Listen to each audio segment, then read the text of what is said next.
I invite you to get on your back, however you'd like to make your way there. So if you want to roll to your side, or if you want to challenge your core like I'm going to do, you can do that as well. So I'm going to plant my feet here, knees are bent, and then just rolling slowly, kind of like a C curve, really being mindful of the spine. And then I'm just going to pause here. I'm going to challenge myself, come back up. I'm going to do that 2 more times just because this isn't something I normally do every morning, but I'm already awake. So you could already be on your back if you'd like.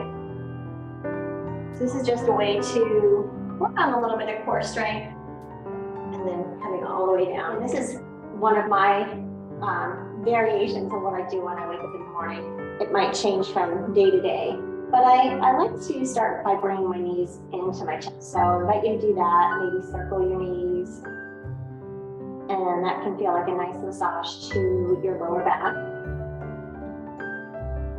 And then go in the other direction. So what we're actually doing, in addition to massaging our lower back, is waking up the fascia and hydrating the fascia on our back body. So now we're going to bring our feet down to the ground and taking our feet wide, but bring our arms wide as well. And we're just going to do a little windshield wipers side to side. So after being still and kind of in a stationary position overnight, this is a really good waking up the hips, creating some openness. It also may feel really good to your lower back.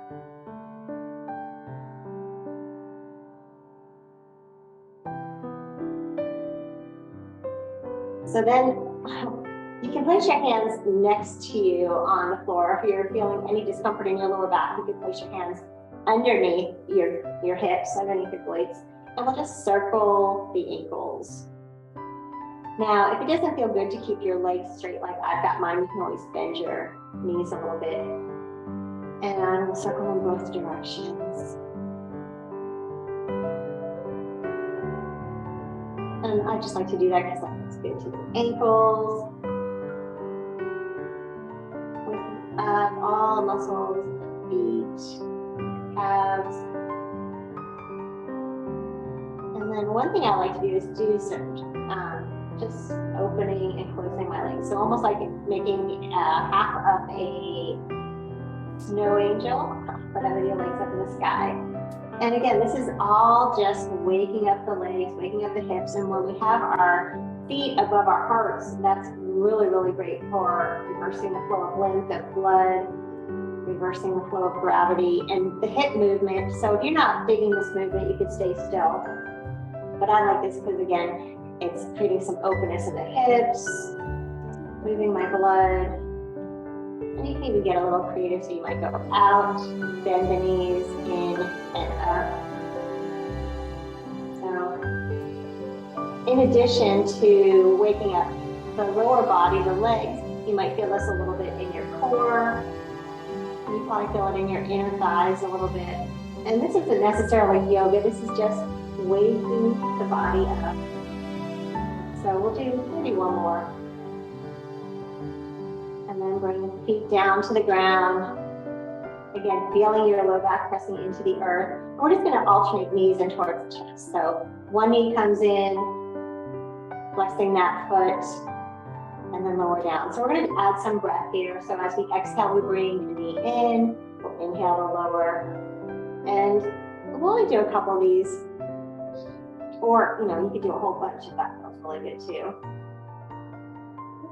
And the bottom leg can be bent or you can extend it. Just noticing how that feels as we switch from side to side. If you extend the leg, you might notice it more in the hip flexor, the front of the thigh. And again, if your low back feels any discomfort, that's when we want to keep that knee bent. So I could probably stay here doing these for a while, but in the interest of time, we're going to change position. So bending the knees, we're going to roll to one side, and we're going to make our way up onto hands and knees. Placing hands underneath shoulders, knees under hips, and we'll just move through some cat and cow. Then we're going to get a little creative here. So first we're just gonna pay attention to cat and cow. Inhaling, belly drops for cow pose. Exhaling, move around the spine, space between the vertebrae. Inhaling forward. Exhaling, rounding. So I'm gonna add on to this a little bit, but you can stay here if this is feeling good. So inhaling, really exaggerating that cow pose. Exhaling, rounding, exaggerating that cat pose, coming into a basic child pose. So not maybe as low as you'd normally come, and then inhaling, scooping forward. Cow, exhaling, rounding back. So just making this a little more dynamic, a little more flow. And again, if that's too much, you can stay there with our regular version of cat and cow or anything else that feels good in that. Sometimes I do little hip circles. I think I'll move there to the hip circles in just a moment so you can see what those look like. Inhaling forward, exhaling back.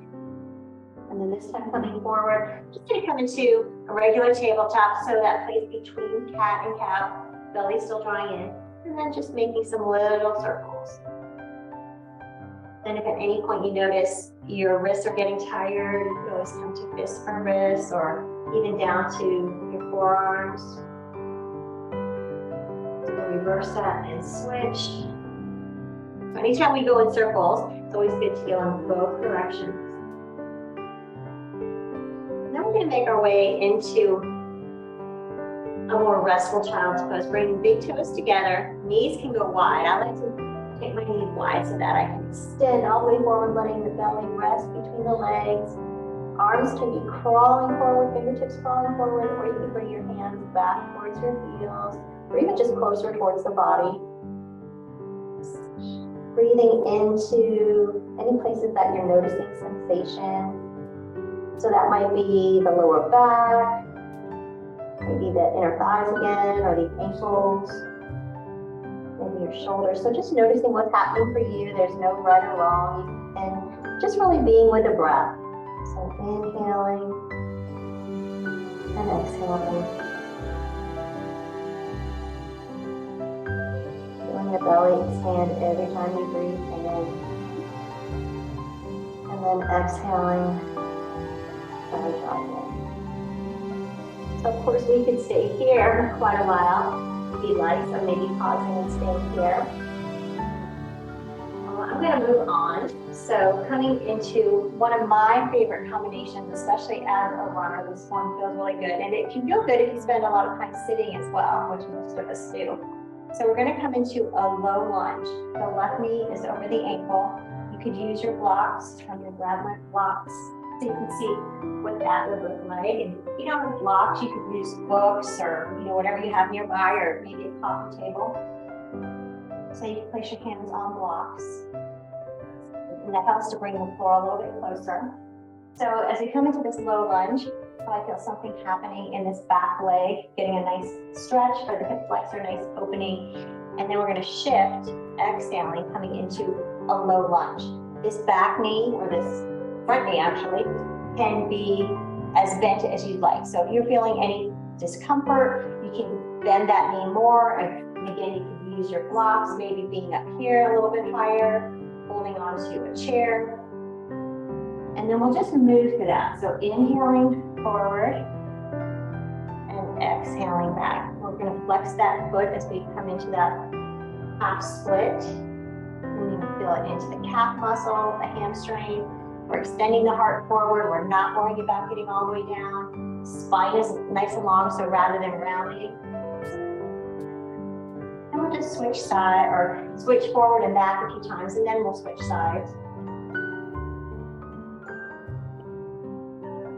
Like when we come into this low lunge for the last time, we can lift the opposite arm and get a little bit of a side bend there. That's going to accentuate the sensation for that rear leg. So that hip flexor area, which starts in the top of the thigh and goes into the low belly. So now we'll switch to the other side. Again, we want to even things out. So now right knee over the ankle. If your knee is in front, and I hesitate doing it because it's not the best thing to do, you can always give your foot a little scooch so that your foot is in line with that knee. And again, noticing how this might feel different than the first side that we did. And we can switch back into that half split. Again, you want to flex that front foot. And just moving at whatever pace feels good to you. You might want to move more quickly or more slowly than I am, and that's okay.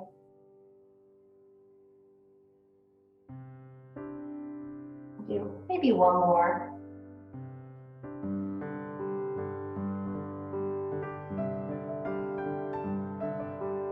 Extending that heart, that chest forward. And we'll come into that more lifted low lunge. If you like, you can add that arm. Breathing. And then coming out of it. So, to finish off, bring hands behind the body, fingertips pointing away. Feet can be as wide or as close as you'd like. We'll just do a couple of windshield wipers, so kind of like we did on our back.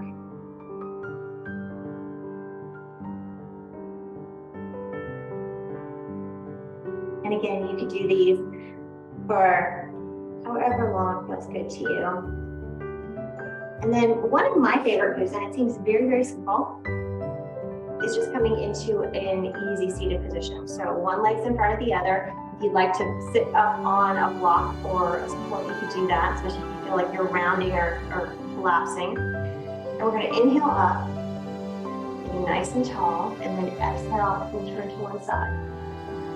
Just an easy twist. We're not forcing or straining.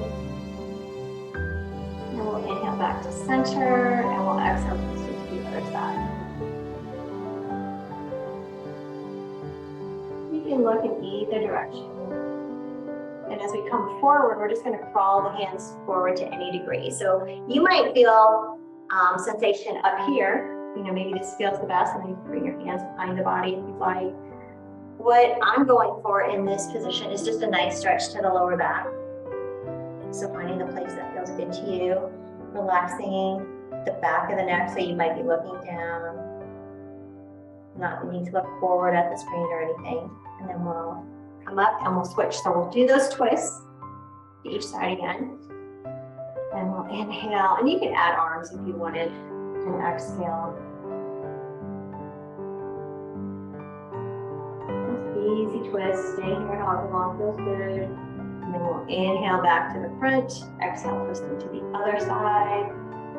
You can experiment seeing how it feels if you turn your head towards the front or the back. Sometimes it might be better to just, keep your neck in alignment with the rest of your spine and just in that same direction as your chest. And then coming back to the front, we're going to do that little bend, that forward bend. And you can crawl your fingertips with your breath. So inhaling, maybe coming up a little bit, and then exhaling, lowering maybe a tiny bit more. And then inhaling to come back up. So that's just a basic thing that I do in the morning to wake my body up, and I'll actually vary it most days. It just depends on how I'm feeling. But I hope you use it as kind of a blueprint or a template of something that you can do to get your body moving, wake up the different parts of your body, and either start your day or restart your day, rejuvenate your day if you're feeling a little sluggish along the way.